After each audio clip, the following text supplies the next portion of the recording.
The thing I liked about basketball, I always got more enjoyment from like passing the ball to someone else and they hit the shot, because then I feel good and they feel good. I always like the assists, maybe more than the score, but I think that's similar to how my personality is. I like doing things together with people. Spare time. Define that term for me, spare time. Would you? What do I like to do in my spare time? I like to play basketball. I do that usually 4 times a week, so Monday, Wednesday, Friday at 5 a.m. and Saturday at 6. So the thing I've noticed is the phone doesn't ring in real estate very often between 5 a.m. and 6:30 a.m. You know, I always loved basketball.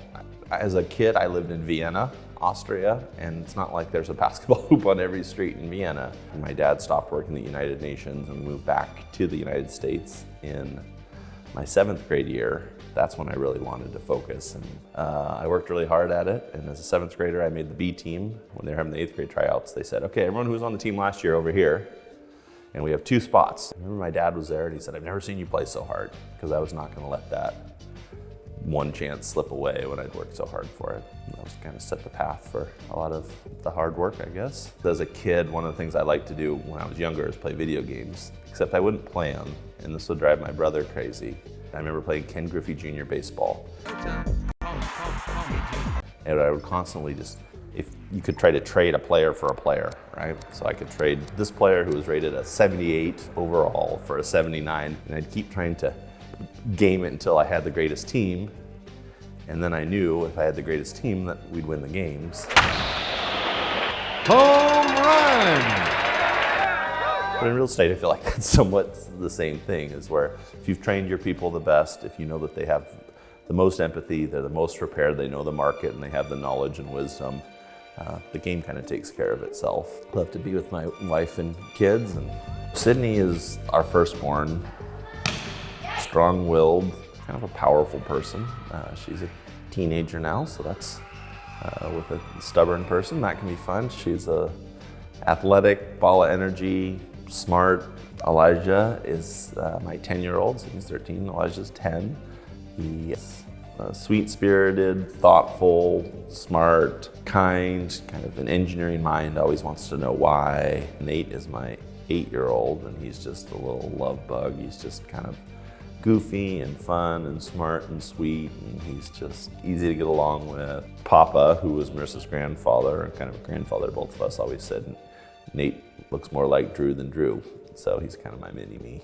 What do they do that makes me proud? I'm proud when they're kind to people, when they're thoughtful, when they think of how things affect others and not just themselves, which I think is something that's lacking in the world in general. Lessons that apply to both real estate and parenting or fatherhood. One is it's very difficult to talk to someone when they're emotionally charged. And when you look at the top stressors in people's life, residential real estate sales is one of them.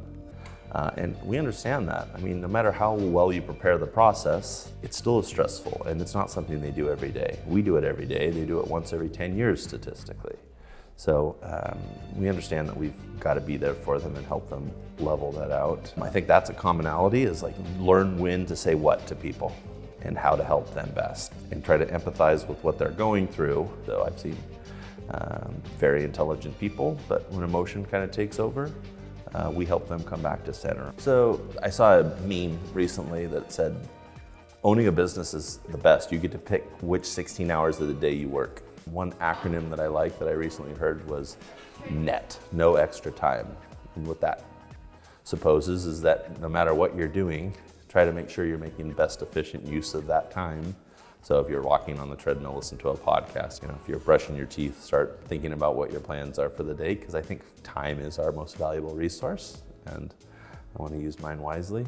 I think I am a creative person, but I do definitely live that out in business. I think sometimes I have some creative ideas and can look at things from a perspective that maybe hasn't been looked at before. I just wouldn't want the team to be just another X. I just think that doing things average is really boring. A lot of people do it very well, that do it kind of normally.